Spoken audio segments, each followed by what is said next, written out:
Well, city crews finished work today clearing ice and debris from the roads near ELLS Park in Cedar Rapids. An ice jam caused the Cedar River to flood the area most of this week. And you can see debris that had been frozen flowing in the river right there. Homeowners dealt with wet basements, and the city responded by lowering floodgates, pumping water, handing out free sandbags, and setting up temporary HESCO barriers. Now, earlier today, the city reopened all sections of ELLS Boulevard Northwest along the Cedar River. And later this afternoon, crews finished cleaning up final ice jam messes and reopened Otis Road Southeast as well. Now, this week's problems along the river did not do, of course, as much damage as we saw in the 2008 flood to those boathouses in Ellis Harbor.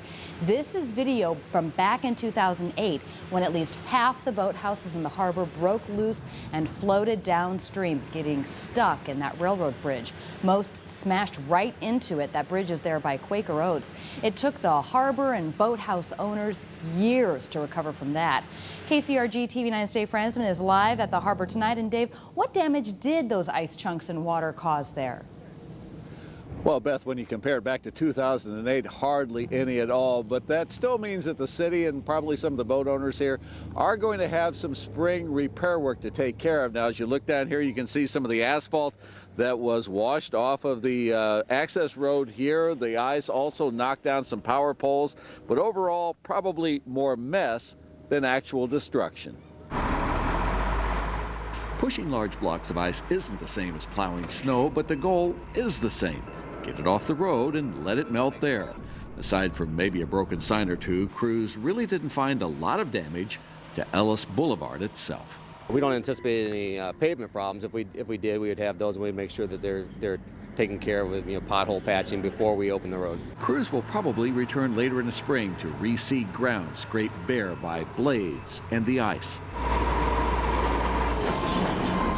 Spring is probably also the time when a lot of boathouse owners will try to fix the damage from the ice this week. Boathouses are meant to ride up and down with the change in water level in the harbor, but the ice pushed from an unexpected direction, and while all the floating homes stayed put, parts did break. The price of repairs may depend on how much owners can do themselves. I've been down here over 40-some years, so I kind of understand how to fix things. But some of the new owners probably don't, and they had some of the places built, so they might have a lot more expenses. And other owners' fear wasn't the damage to the exterior, but whether water would get inside. Well, I was afraid it'd get so high they would drag it under, so all the carpet would get wet in there, and the floor and the drywall. That's what I kind of was worried about. But it stopped soon enough, and it didn't happen.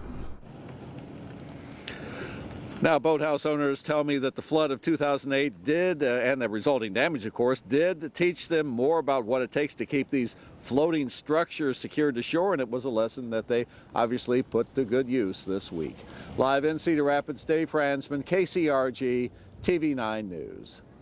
Iowa Senator Tom Harkin is focusing on manufacturing to rebuild the economy. Earlier today, the senator toured American Profile of Cedar Rapids. This company makes plastics for things like binders and food packaging. While there, Harkin talked about the proposed Rebuilding American Manufacturing Act of 2013. It would require the president to develop a national strategy for manufacturing every 2 years. Harkin says that strategy would help identify new technologies, survey current policies, and recommend new policies to Congress. And he says now is the time to pass the bill as manufacturing gives way to technology. But not everybody can just do Facebook all the time, or Twitter or something like that. That's fine. We need to make things. We need to make all the things I never thought about before until I came to this plant. Iowa alone lost nearly 50,000 manufacturing jobs between 2000 and 2010. This strategy aims to rebuild those jobs and encourage new manufacturing opportunities.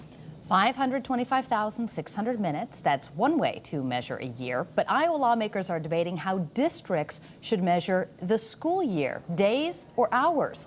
Right now, the state requires districts to be in session with students at least 180 days. But the Iowa House this week approved a bill that would require 1,080 classroom hours instead. Supporters say that would allow for more quality time in the classroom and give districts more flexibility in setting school calendars and making up snow days. But districts worry what it will mean for early dismissals or 2-hour delays. It's going to be a system change, and so it'll up the stress level of having a late start or an early release because it will impact the calendar, maybe add days to the end of the year.